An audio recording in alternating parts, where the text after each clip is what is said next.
After this next speaker comes on, I'm going to tell you all about the other different characters and how we help. So, our next speaker is Olya, Skotareva. Round of applause.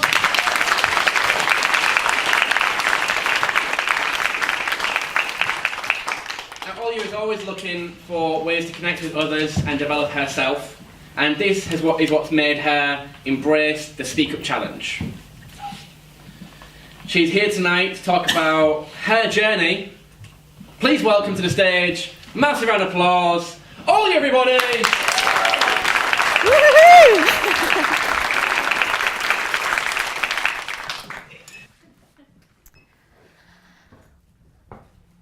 Once upon a time, 3 months ago to be precise, I signed up for a SPEAKup challenge.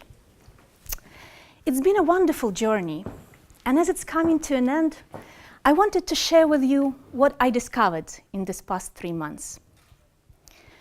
By the way, to be absolutely clear, this is not a SPEAKup promotional speech, and I didn't receive a penny from Josh to deliver it.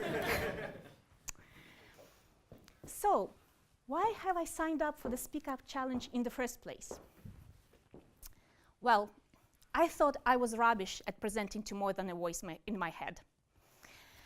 And people were telling me, Olya, well, you'll probably fail 100 speeches and presentation, but your 101st one will be fine.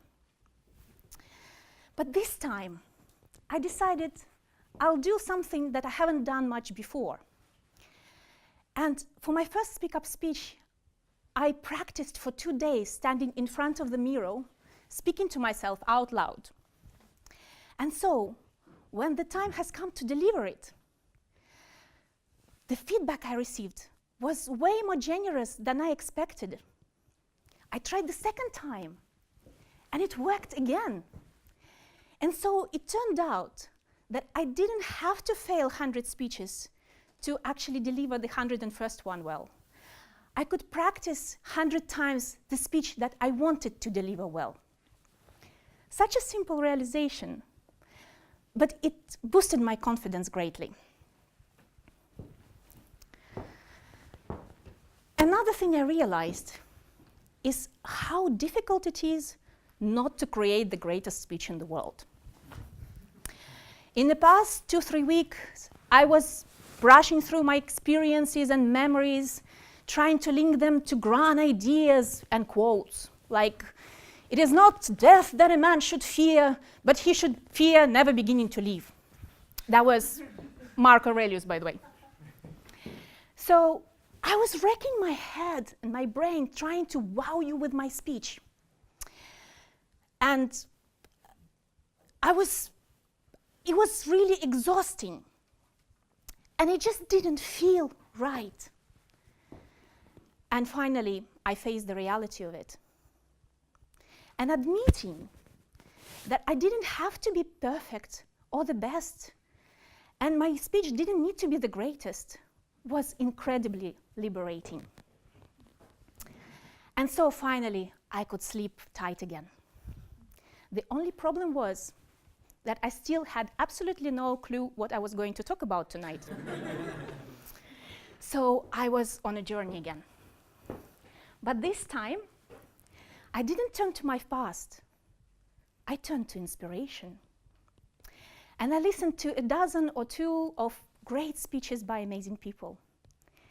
And what I noticed, it was not a skillfully crafted argument or a clever joke that hooked and inspired me. It was people's passion and authenticity that touched me deeply. And suddenly, I realized how easy it is to create a great speech. It just needs to be a genuine speech, a frank conversation from my heart to yours. And the best thing I could do is to share this idea with you, to share my journey with all of you. And if there is any message that I would like to leave with you tonight, it is any speech you create will shine if you shine through it. Thank you.